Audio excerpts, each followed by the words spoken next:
of the Squirrel Hill Historical Society, which is Not a Bad Trip, a Pittsburgh Cab Story, presented by Squirrel Hill native Howie Ehrlichman. Good, okay. Audrey Glickman will introduce Howie after I have just a few announcements for you. Okay, first, silence your phones, please. Second, I'd like to introduce our officers and board members who are here and who aren't. I'm Helen Wilson, Vice President, and our President, Jim Hammond, couldn't be here tonight. Let's see, our other board members are, our program schedulers and coordinators are Todd Miller, who is not here, and Toby Chapman. Let's see, Audrey Glickman is a board member and also our audiovisual specialist, media specialist. Let's see, Evelyn Young is our treasurer, she isn't here. Tony Indovina, email coordinator. Whenever you email the Squirrel Hill Historical Society, Tony is the one who gets your emails. Let's see, Stanley Klein. Oh, yes, he's back there. He is our membership coordinator, so when you send in your checks, your name goes on lists he keeps for our membership. And also thanks to all of you who renewed or joined the Squirrel Hill Historical Society this year. We really appreciate your support. What is your membership? About how many? Right now, Stanley, it's what, 200, 100 something? 209. 209? Okay. Other board members, Charles Suckup, who is also city archivist and a long time. How many generations has your family been in Squirrel Hill? 6. 6 generations of Squirrel Hill, yes. My son Todd Wilson, who is, oh, he's here. I'm sorry, there he is. Okay, another board member. Resident Pittsburgh and worldwide bridge expert. And also Wayne Bossinger, who is, I don't think he's here. Okay, so our presentation next month will be on Tuesday, March, oh, I forgot to change the date. Anyway, in April, when Ann Bessler, I'm sorry, I can read, she's publisher and writer of Print, the East End newspaper. How many of you have seen Print? Would you hold it up, Tony? It's $1 at the Giant Eagle and at newsstands. It comes out right now about once a month. Hopefully it'll go back to being a weekly. But she has some really interesting columns in there, such as whatever happened to places like Weinstein's and other places that you say, oh yeah. So anyway, that should be a very interesting talk. Okay, that's April 9th. Okay. On another note, we always have trouble with tech stuff, so if there is someone who knows, either you or someone who knows someone who's tech savvy and would like, we might even come up with the money to pay somebody. It's a serious discussion. Yes. Okay. And just to put a little bug in your ear, in August we usually don't have meetings, but we're thinking about having a meet and greet because, you know, I retrieve the mail from the post office, memberships. I see names all the time and I don't connect the names to the faces a lot of times. So if we have a meet and greet, we can get to know who you are, you know. I've seen names sometimes have been on the list for maybe 15 years and I'm thinking, okay, who's that? So anyway, let me see, there was one other thing. Okay, Tony, about chat. Do you need to say anything about the chat on Zoom? Okay, all right, so I would like to have Audrey now come up and introduce Howie. Thank you. It's only because I've known him most of my life, I guess. In 1977, Squirrel Hill native Howie Ehrlichman landed a summer job to offset college expenses. 40 years later, he finished his shift Howie is here to take us along for a ride, offering an intimate view of an often maligned and misunderstood profession against the backdrop of Pittsburgh, including Squirrel Hill. Howie's stories provide snapshots across each decade, from the era of iconic checker dinosaurs ruling city streets through the inevitable transformation into today's Uber economy. During his presentation, he will unravel mysteries philosophers have pondered forever, like how do I hail a cab? What makes the airport the promised land? Why does my mediocre rideshare driver have 5 stars? How much should I tip? And are Uber and Lyft good or bad for passengers and drivers? Some of you may recognize Howie as the owner of the much-missed greengrocer on Murray Avenue, where he toiled for 10 years selling the most beautiful produce in town, and teaching us where to press on melons and how to enjoy a black radish. The man who was the best man at my wedding, Howie Ehrlichman.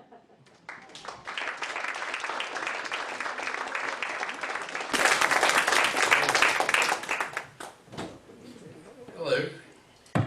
Testing. I always wanted to do that. Okay. Okay, not a bad trip. Good evening. Thanks for coming. I'm humbled so many would skip Jeopardy to be here tonight.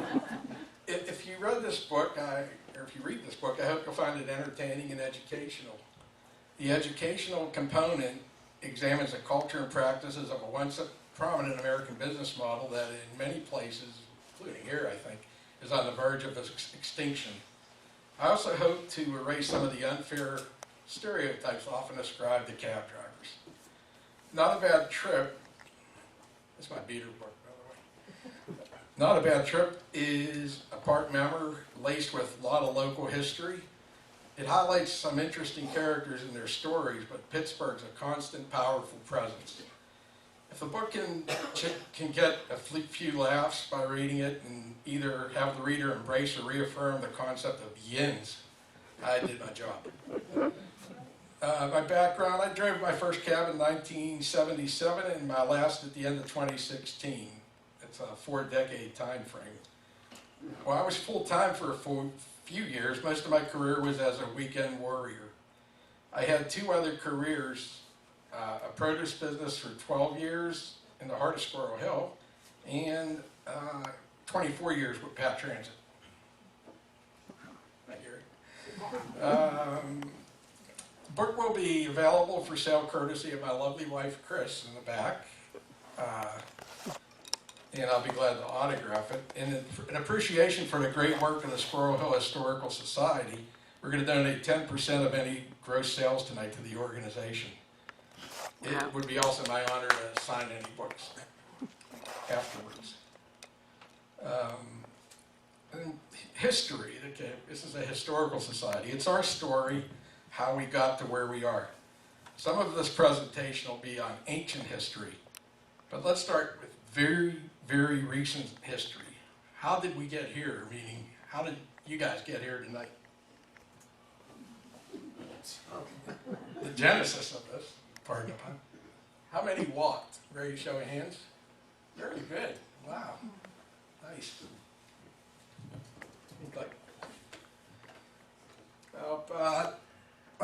Anybody use our illustrious bike lanes to get here?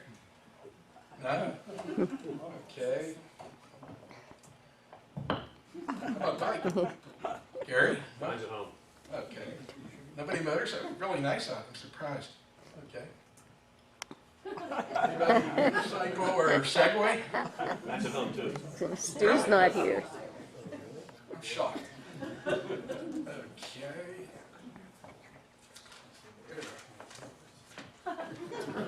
Pogo stick? Anybody take a pogo stick? Nope. Mode of transportation? Nobody. Wow. Okay. How about a carpool? Anybody share a ride? Like my wife. Okay, that counts. Okay. How about, I'm sure a lot of people drove themselves. Your own car? Anybody drive? Okay. And next. Anybody take a trolley? Because if you did, these both go through Squirrel Hill, but the last trip on that was 1958, and that one was 1964, or no, 66, I'm sorry. You'd been waiting a long time for this presentation. Okay. Good. Anybody take a bus? Come on, it's somebody. Nobody took the bus. She did. Thank you. You got a cafe named after that bus, or the bus might be named after the cafe. Okay, here we go. I bet some of you summoned your Uncle Uber for a lift. Anybody? Wow. Okay. Next frame. Did anyone take a cab? I didn't think so. You could have had God as a driver. You did. Okay. Next one. Okay, more cabs. Let me ask a show of hands. How many people in this room have taken a cab in the last month? Oh, wow, in Pittsburgh? Yeah, it was a private driver who was an ex-cabbie Okay. and who takes people, if you call him. Oh, that's good. That's good. Anybody else? Pittsburgh? Yeah, we went to the airport and back. In Z-Trip? Oh, wow. Yeah, Z-Trip. Yeah, okay. In the book we call it ZZ Trip. But, Isn't that a cab? yeah, Z-Trip's a cab. That's what's left over from Yellow Cab. Okay. One thing about the cab business, and Yellow Cab in particular, not too many businesses last 100 years.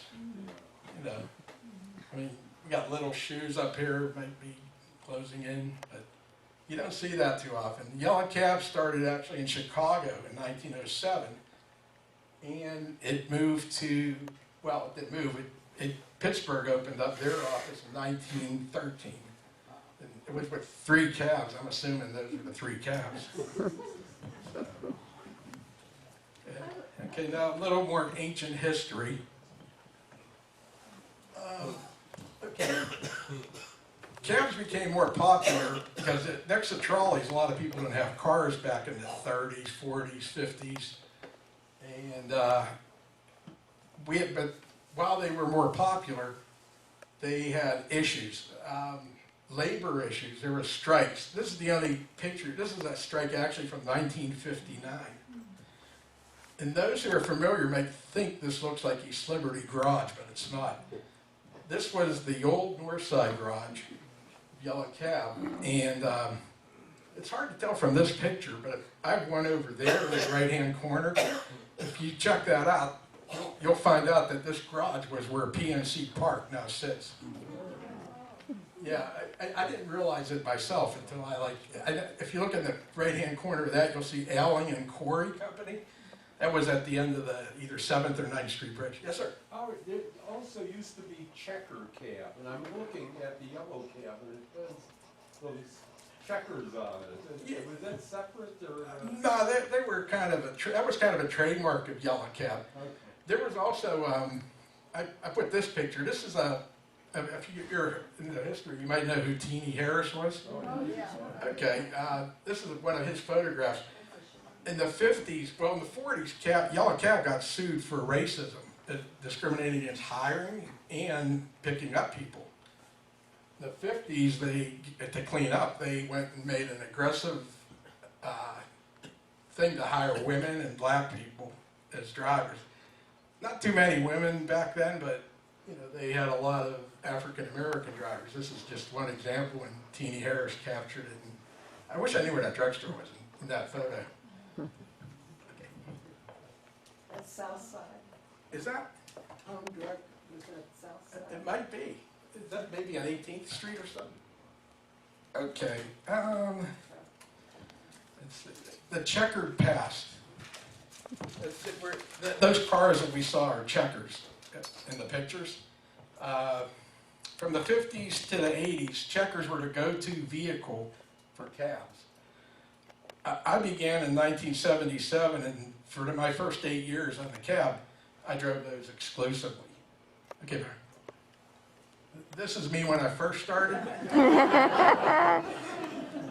Actually, this would be the same era as that Teeny Harris photo, I think. If you look at the picture, this is going to be in Oakland on Bigelow Boulevard, where that's at right now, I believe. I'm guessing that was a cab stand, or there was some event either at the Syria Mosque or at Pitt or the Cathedral of Learning, or maybe the Shelley Hotel was across the street. Okay, now when I started driving, cabs were, I don't know if you ever, does this look familiar to anybody? Yeah. They're reserved for yellow cab. That was a cab stand. You could walk up to a cab stand and just get a cab, or when if you called a cab, they'd call the post, which was the nearest cab stand. Like this was called Downtown 6. So, like for instance, somebody called it Point Park College, and no one's sitting there, they call it Downtown 6, and somebody close by would take the call. Okay. Let's see. Okay. Okay. Well, this is the first chapter of the book. This is kind of pictures from it. My first day on the job was in June of 1977, and I had no idea what the hell I was doing. So I started about 4 o'clock, and I didn't know what that was like. Running around, I got like 4 trips for the first 5 hours. It went nowhere. Finally, I took a call on a Squirrel Hill 4 call, pole-eyes. And subsequently, in the book, pole-eyes just comes up again and again. I have 3 trips that I wrote about that just originated at pole-eyes and turned into some kind of adventure. Anyway, the trip from pole-eyes, I picked up a couple, and we made a stop like in the hill around 5th Avenue. Then we went to North Side, and the guy got out, came back. Went to South Side, he got out a couple times, came back. Next thing I know, it's about 10 o'clock at night in the summer, we're up here. This is St. Clair Village. It doesn't exist anymore. It was a pretty rough project, housing project. Well, the guy got out and said goodnight to his girlfriend, and he said, "Well, you gotta take me home now." And I said, "Okay, cool." I'm thrilled. I mean, there's like 20 some bucks on the meter. That's like huge money back then.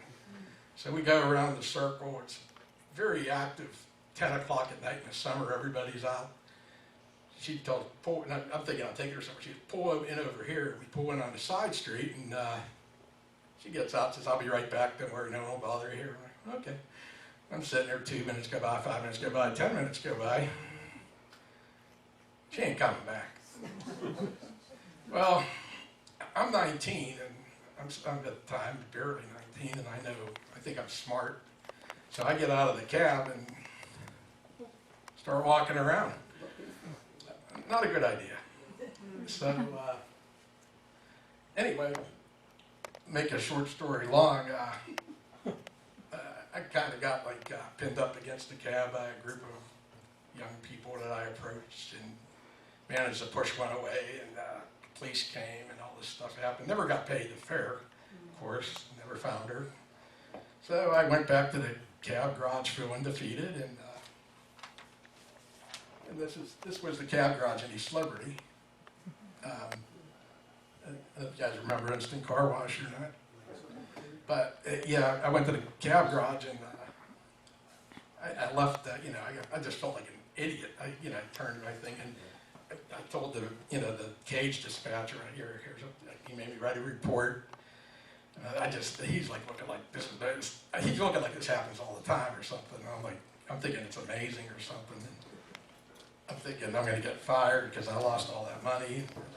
I remember walking along there, and at the end of that chapter, just saying, "You know what? I can't wait to do this again." So that's how the book begins. Okay. Now, these are cab meters. I'm sure most of you have seen these before. This is more like they've been using since the 90s. I haven't had a cab for 7 or 8 years. I think they still use something similar. This is what an old meter, this isn't a yellow cab Pittsburgh one, but this is what it looks like when it's running with flags thrown. And right here we have, this was a yellow cab actual meter from the back in the day. And the way they worked on commission back then as opposed to now. So it's kind of blurry, but you can see like one of these says trips, one says extras, one says miles.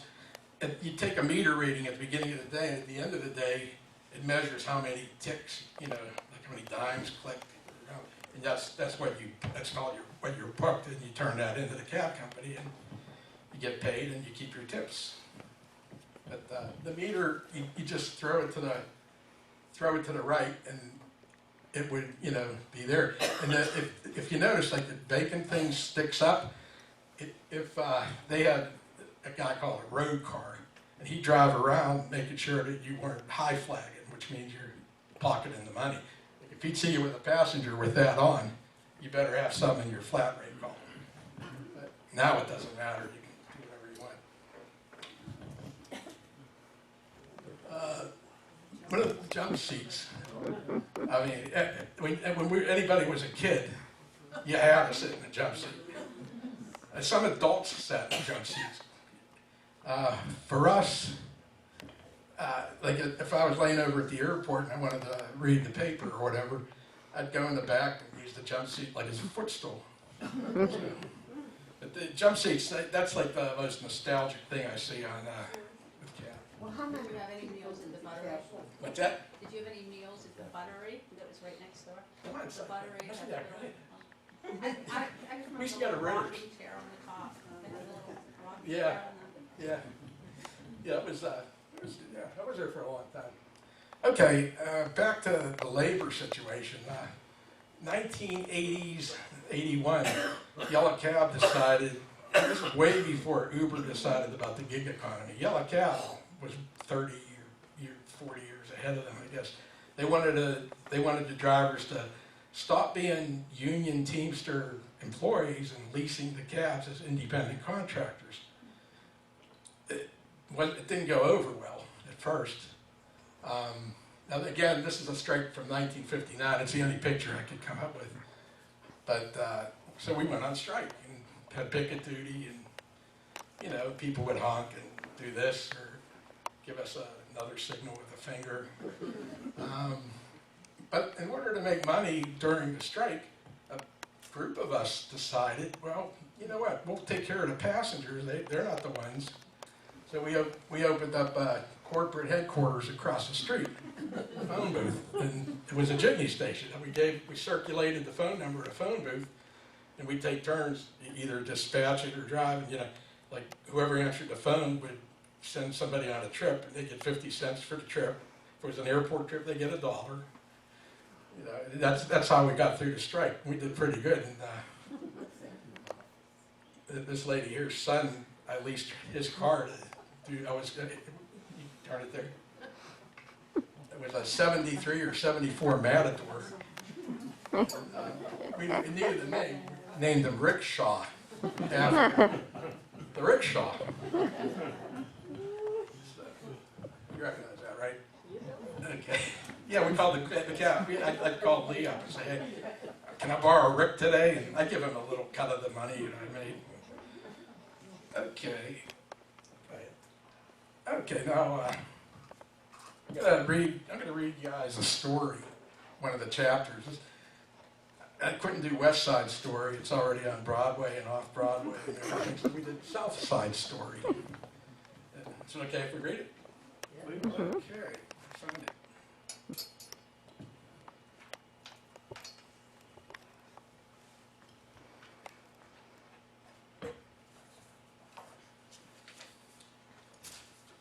I had a thingy in the book, but here we go.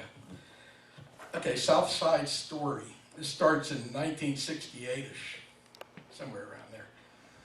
During my wonder years, Mom and Bubby, my grandma, occasionally dragged me along on their downtown shopping excursions.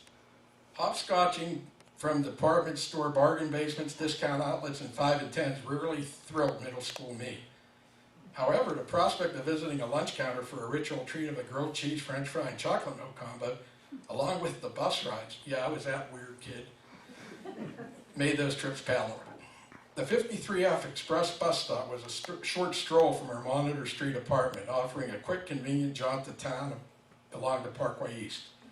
Our homebound ride traveled a different routing using the Boulevard of the Allies, a 4-lane throughway atop an elevated bluff shielding only by a short double-barred steel guide rail perched upon aged, crumbling concrete. They fixed it since then.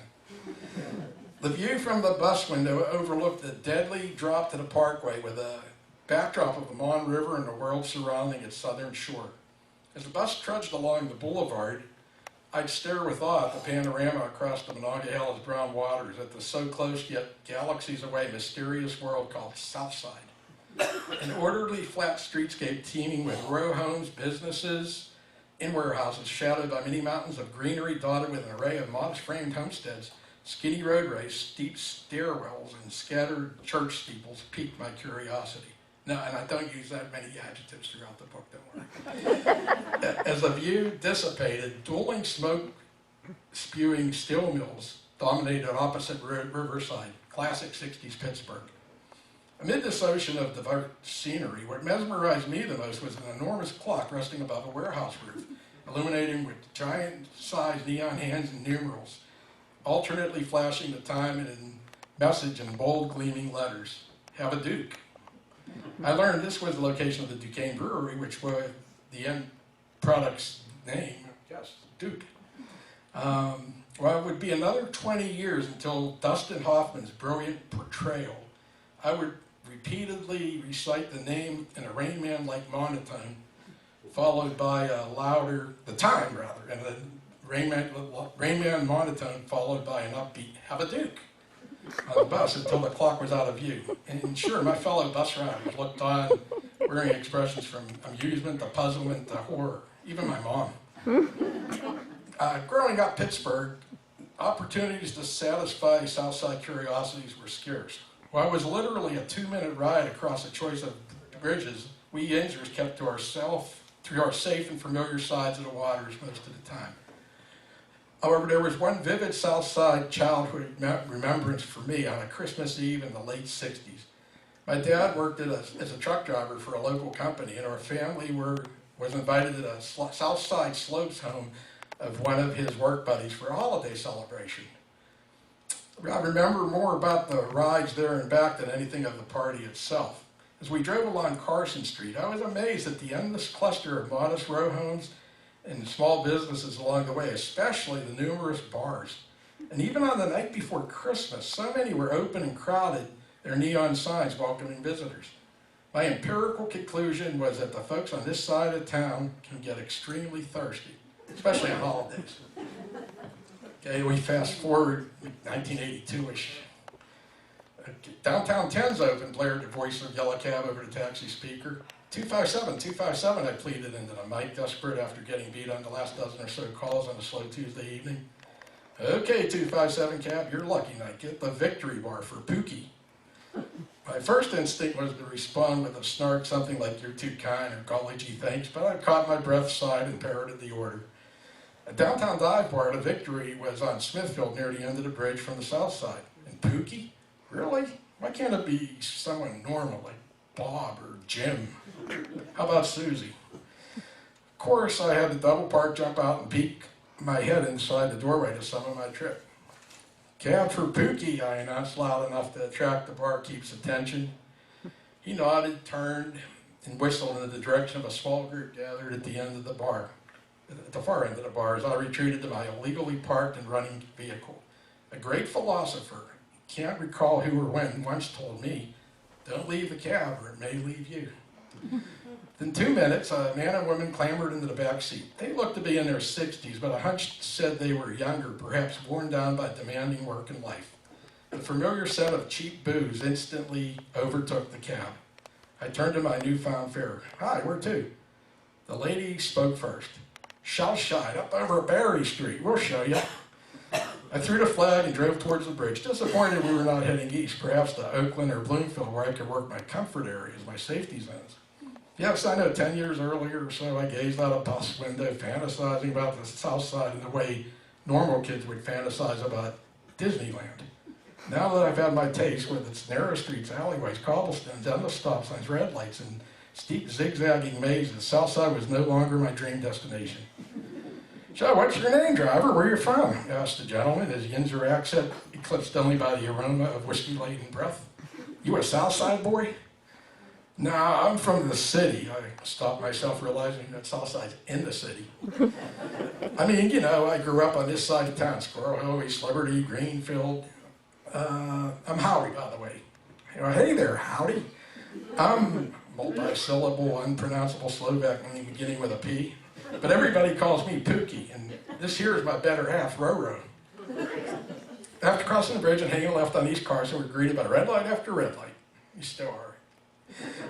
As we approached the intersection of South 17th Street, Roro poked Pookie, who was half awake. Hey, hon, ain't that Uncle Apple's at the bus stop? Probably waiting on the Arlington. Hey, Howdy, can you pull over? As I obliged, Pookie cranked open his window. Hey, Apples, you headed home? A portly gentleman wearing thick spectacles and a gray work uniform leaned against a corner sandwich shop, looking left and looking right, till finally noticing the yellow beast in front of him. Can you give me a lift, Pook? Sure, hop in. Just my luck, he chose to ride shotgun. As he sat, the entire bench seat sunk, as he was much larger than he appeared at first glance. If he didn't check in at 350, he must have not weighed an ounce. I readjusted my butt, struggling to see over the steering wheel. Roro initiated the Southside formalities. Uncle Apples, this is our cabbie, Howdy. Uncle Apples offered his hand. Howdy, Howdy. Big hand, memorable grip. Thanks for stopping, Poop. Just missed a 51A. You know how them things run at night. I proceeded down Carson, now wondering if Uncle Apples was their actual uncle, as he looked 10 years younger than Pookie or Roro. Life's unresolved mysteries. Hey, Howdy. Pookie tapped me a shoulder. Cut up 21st, save some lights. Roro interjected. No, go to 26, it's faster. Uncle Apples offered up his wisdom. I'd do 21st if I was you. I compromised hitting 23rd, making a left on Mary to Pookie's 26. Seemed to work for everyone. As Roro guided me through the steep twists and turns of the slopes, Apples and Pookie conversed. I was down the Millside bar earlier, Apples began. Bad news. Tuba Sailor and Stacey are all getting laid off next month. Things ain't looking good. They spent the next 3 minutes reminiscing about the good old days of changing neighborhood and things that were no longer around. Roro directed me up an incredibly steep hill and a sharp left-angled turn. The street's barely wide enough to contain the taxi. Hang us left, we're the one with the yellow awning. Apples is just 2 doors up. I stopped, pressing both feet firmly on the brake pedal. Another dime clicked on the meter as we rolled backwards a few inches. Pookie reached over the front seat, passed over 2 crumpled bills for a $5.50 fare. The rest is yours. Good ride. Quick tip. Hey, thanks, Mr. Pookie. Nice meeting you all. Uncle Apples reached into his shirt pocket, counting out $3 $1 bills. Hey, that's okay. Pookie took care of me, I said, even though I didn't mind. Apples insisted. No, that's for you. Beats that. Swear word. Out of taking the damn Arlington bus and walking up 130 city steps.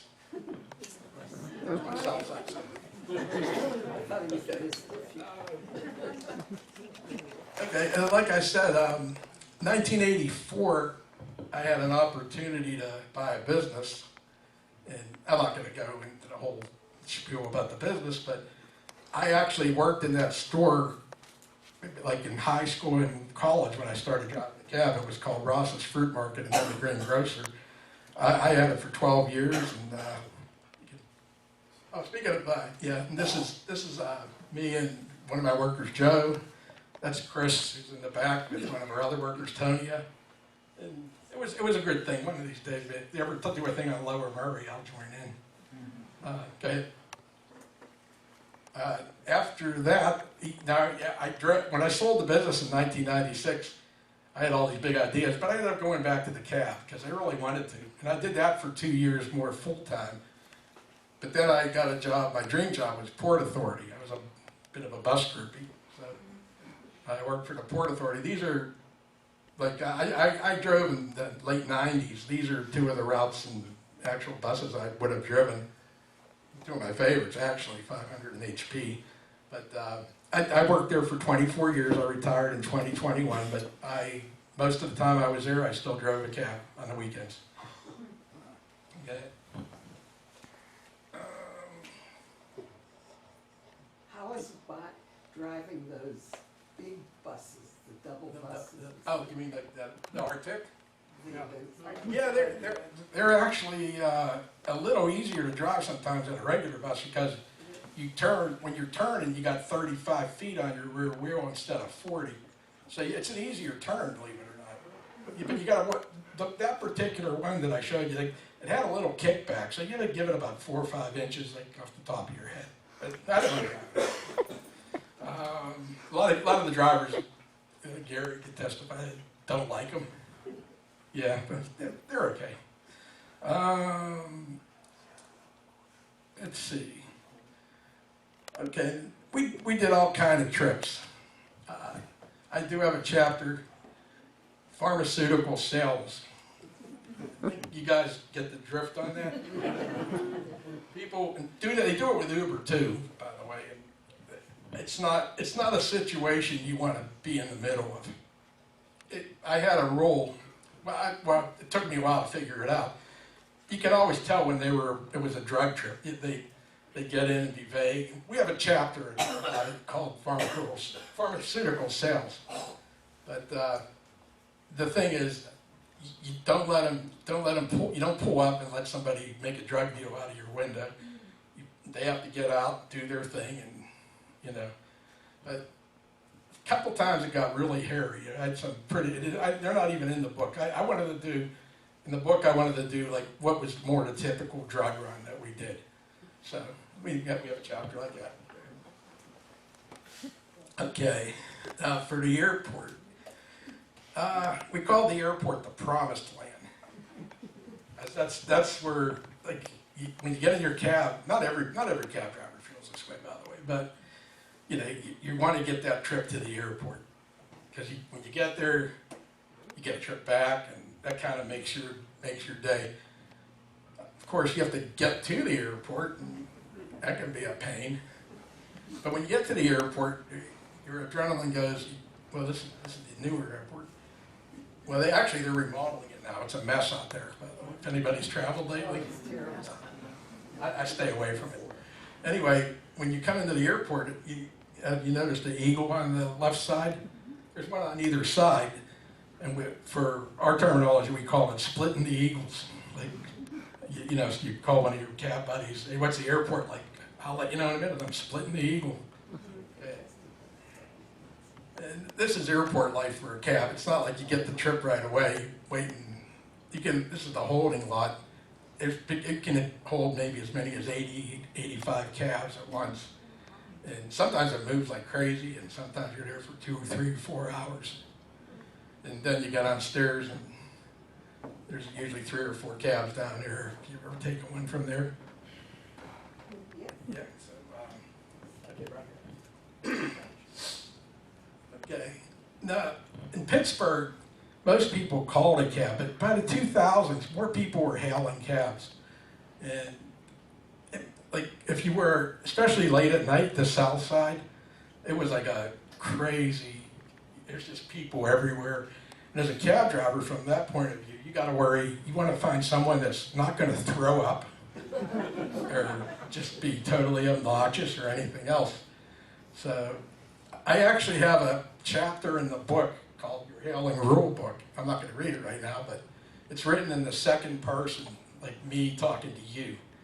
And it talks about the good and bad of hailing a cab, so go ahead. By the way, that hailing thing was before Uber. Before Uncle Uber came along. But in 2014, Uncle Uber came to Pittsburgh. And that changed everything.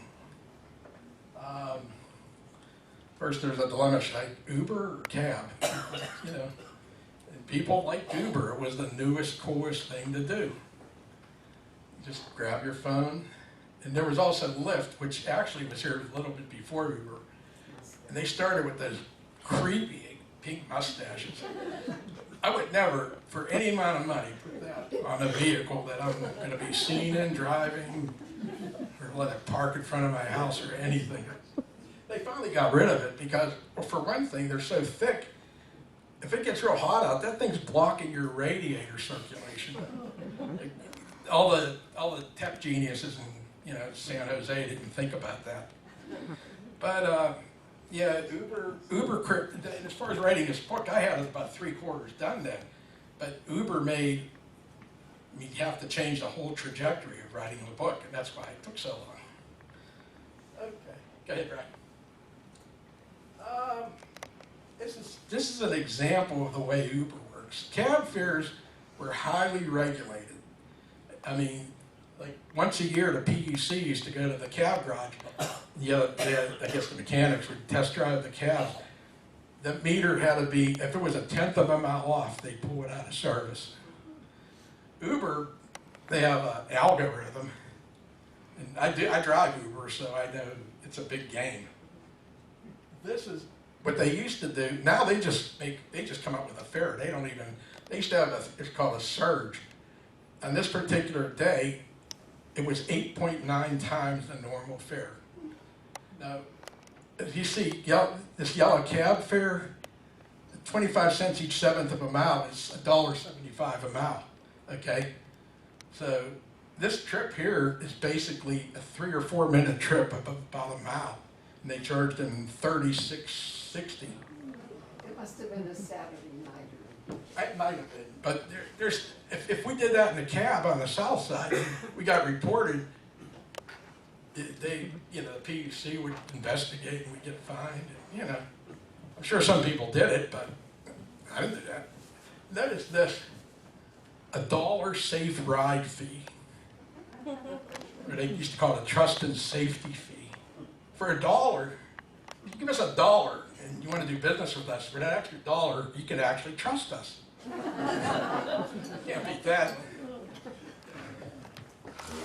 And another thing about Uber, when they started, tipping is very, very, very intricate to the service industry and the cabs. But most of my money was made on tips.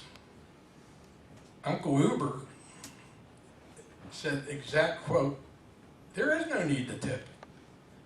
And people, especially a whole generation, I guess, it's Generation Z maybe? I don't know, I get it mixed up.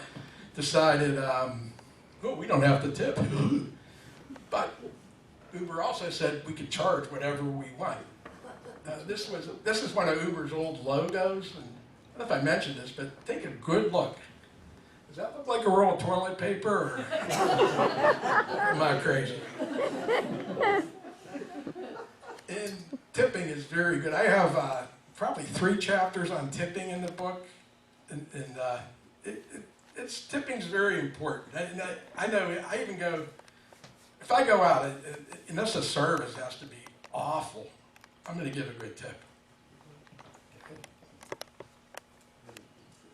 Other thing with Uber, Lyft, and DoorDash is, I call it, and this is a chapter I have, I wrote it as a letter to my readers, imaginary stars. They want you to rate the driver and rate the passengers. Everybody's a 5 on a 1 to 5 scale. Now, if you go to a hotel, how many people stay in a 5-star hotel all the time? Or you can even find one.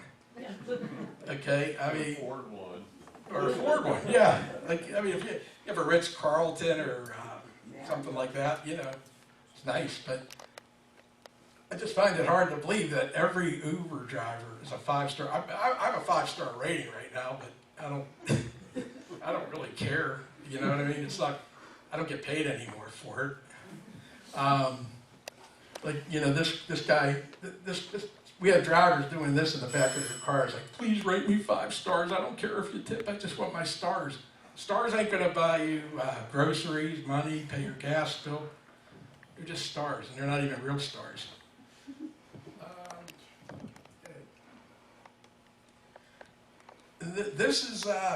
These are some Uber ripoff examples. I don't know how well you can see this. This is recent. This was a trip from, it's West Mifflin to the upper part of the Hill District, okay? About 10 miles. 9:12 a.m., not a super busy time. Uber's quoting $76.95 for a regular Uber X, which is, it's not a luxury car, just a car like mine, a normal car. Here's what they're paying the driver, $13. Here's the calculation. Uber's keeping 82% of that fare. For the driver, that's just, because I think a lot of people get in an Uber and think, wow, the Uber's charging me $100. This driver's probably making 99 of it. Not true. Okay. Another example, this was a couple weeks ago, somebody sent me this. He didn't get his shot, but this is what he told us on Facebook. This is a trip from Pitcairn to the North Shore. You guys know where Pitcairn is? Okay. 12 miles maybe, I don't know, 13? $100 for an Uber X, that's the most common, $100.93. Seriously? Now in a cab, that would be maybe 30 at a stretch if there was traffic. What are they paying the driver for this? He was offered less than $28, and their Uber's pocketing 82. So I don't know what you guys think about Uber. I mean, I drive for them, but I try to outsmart them. Sometimes I do, sometimes I don't. But their business model, cabs are extinct, but they're gone now. I mean, you can still get them, but when Uber first came out, everybody thought it was the most wonderful thing in the world. But this is what they're doing now. And you always read about Uber drivers wanting to go on strike and all this. It never works. Because there's no organization. You can't be in a union if you're not an employee. That's what happened to Yellow Cab when they went leasing. There's no more union. And they have to use their own car. That's Right. what gets me. Right? Yeah. Oh yeah. A set of tires is $800. Yeah, it adds up. Again, I want to thank everybody for coming along for my ride tonight. I'm a okay storyteller. Here's a great storyteller. I'm sure you've all heard the song Taxi. I'm not going to sing it for you, I promise. Harry, before he passed away, wrote a sequel to Taxi, and some of the lines in it were, he got in at the airport in San Francisco, he had a concert, and he said, I thought about taking a limousine, or at least a fancy car, but I ended up taking a taxi, because that's how I got this far. There's a bunch of cabs. These are different cabs from different periods of time, all lined up at Yellow Cab on the north side. So, they actually have this 316 as a checker. They use it in parades and stuff now. So that's what I got. And if anybody has any questions or comments,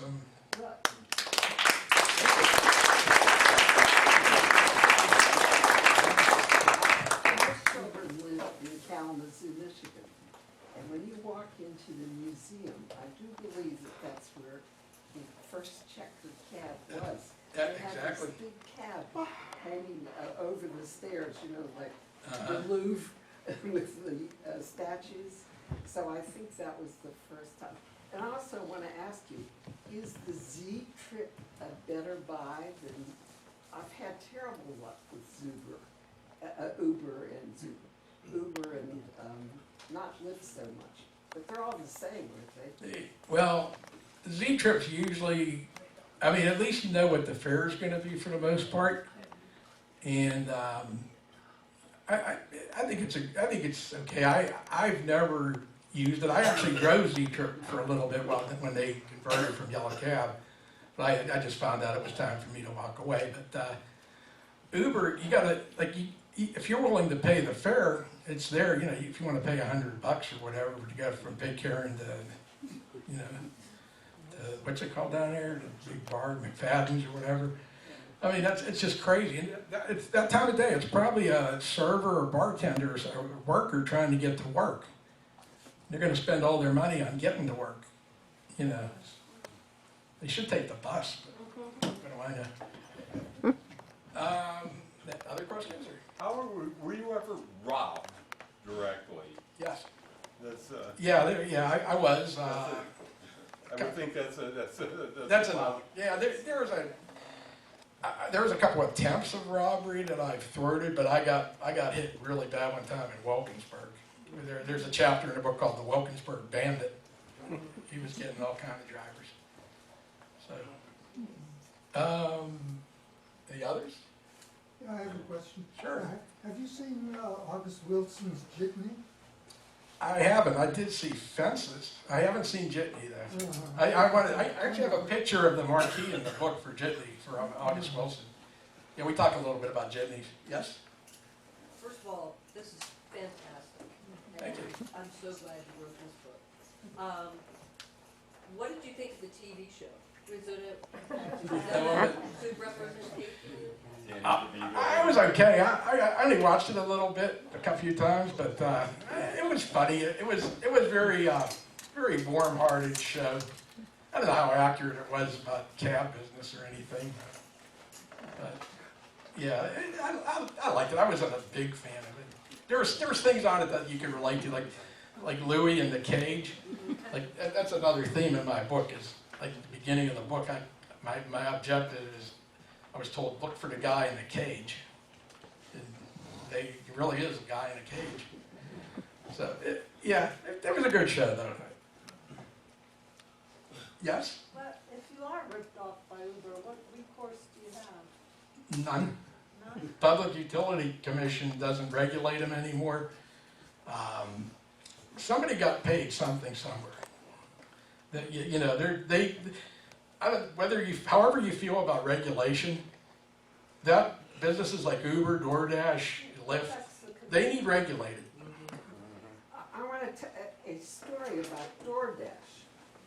I live in an apartment, and twice these huge orders of food have come and left in our lobby. Nobody's ever claimed them, and I look on this slip. It has the name of the restaurant, so I called the restaurant, and they said, well, once we give it to DoorDash, we have no idea where it goes.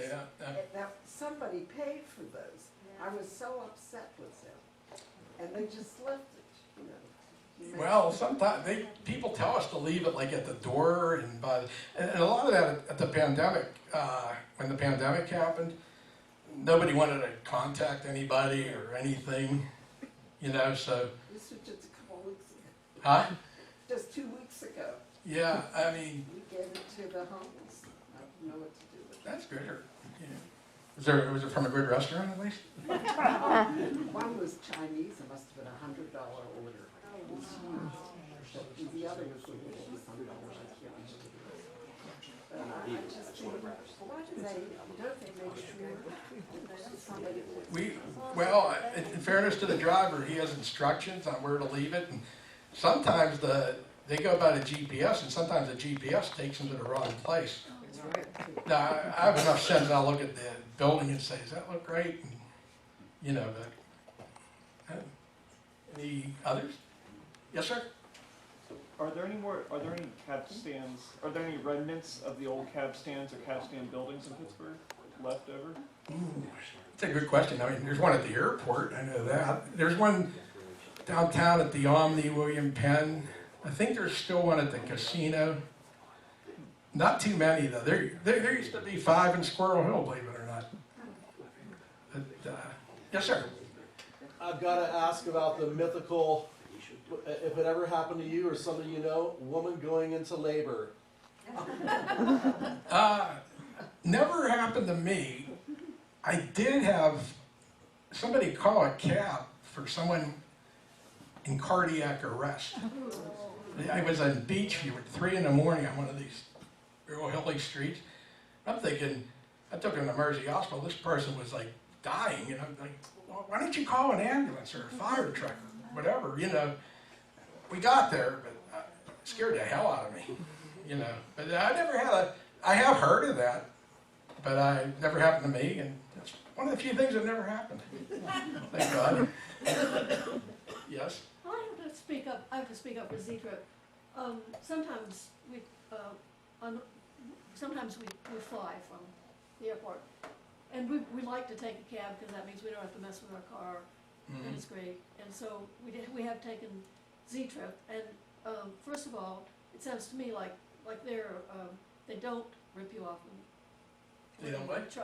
they're not ripping you off when they charge you. No, I don't know what they charge now, but. It was considerably less than $100 from Squirrel Hill to the Yeah, airport. it should be about 55 or 60. Something like that, yeah. I mean, if Uber's not charging, it's about the same, but they'll charge you. The fare was 55 plus a 20% tip, brings you to 80. 80? Well, plus 20% of $55. 11, so it'd be 66. I gave the guy a big tip. I can't remember why I gave him a big tip. Because you should. I've got a lot of personal friends who drive cab. Really, really good personal friends, including some people who are new in this country, in this grade 4. They bust their ass. Yeah, They're busting their ass, and I'm going to give them a good tip. Sure. And on the way home, the guy had to, we landed from coming in from North Carolina, got into a cab, it was raining, cats and dogs, thank God I don't have to go to the extended parking and look, wait for the bus to come. I got in the cab, the guy had to fight his way all the way down Green Tree Hill, all the way back to I-79 and Squirrel Hill. It was a pain in the ass. I gave him $100. That Good was for worth you. it to me. Yeah, good for you. Good for him too, I guess. Because I was tired, I didn't have the money. Yeah, Did I get ripped off, or was that a good deal? Huh? Did I get ripped off? Was I foolish to give him 100? No, if you felt that way, I hate Uber. I'm Certainly. not paying any attention to Uber. That's a ripoff. But I'm on a real cabbie. Yeah, I mean, yeah, Uber, I mean, sometimes I'll say Uber's just the same thing as a cab without the little lit up hat on the top. They're doing the same thing. I was in financial services for 27 years. The independent contractor thing is the biggest ripoff going. Why the IRS doesn't put them out of business, I don't know. Well, that's a way you don't have to pay benefits, don't have to pay sick You got that pay. right. Yeah. They're in the car.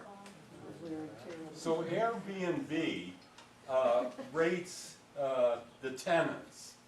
Does Uber rate the riders? Yeah, they do, but I almost never give them less than 5 because I don't even care. I used to, and the way they rate it, like on the phone, I'm not real good with technology, as a lot of people here might know me, but they instead of starting, with a blank slate of stars, this is why all these Uber drivers have a 4.91 rating. They start you with the 5 stars, and it's hard to scroll them off. So to me, it's not worth the effort, unless they really do something bad. And I'm too picky about my trips to worry about that. I'm just wondering if you had a rider with a 2, or a potential rider with a 2. I've would had you ones. pick them up? I've had everything. Yeah, I mean, yeah, we've had them all. I mean, but I don't. To me, I want to get them in the car and out of the car. It's like whatever gets us over. Yeah. Yes. Are there any cities in the US where the cab industry is still doing well? Yeah, New York, Chicago, but still not as well as it used to. Vegas? Yeah, Vegas. Yeah, that's probably true.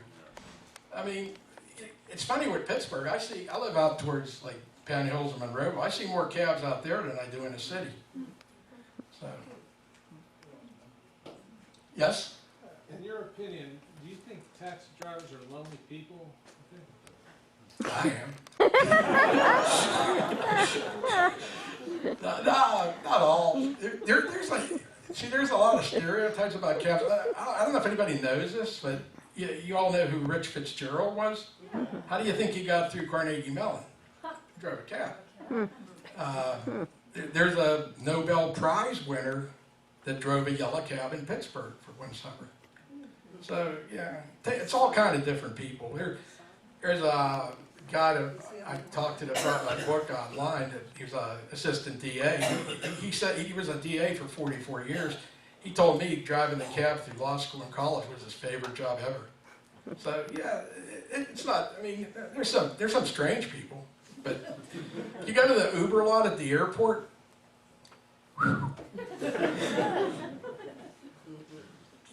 And Yes? Are there many women Uber drivers? Yes, yeah, there was quite a few women cab drivers too towards the end. You know, very, very common.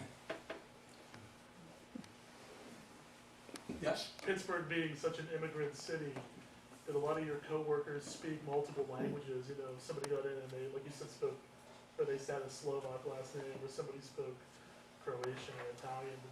Was somebody able to help them in their language if they needed help? You mean a cab driver? Yeah, were the bilingual, multilingual cab drivers? Yeah, there were a few of them spoke, a lot of them spoke Arabic. And there's some from different countries in Africa. So yeah. I always get a non-American driver. Okay. I used to have passengers compliment me for being American or white.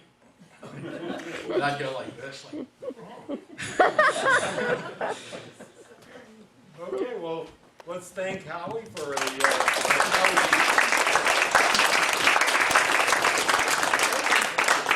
the back.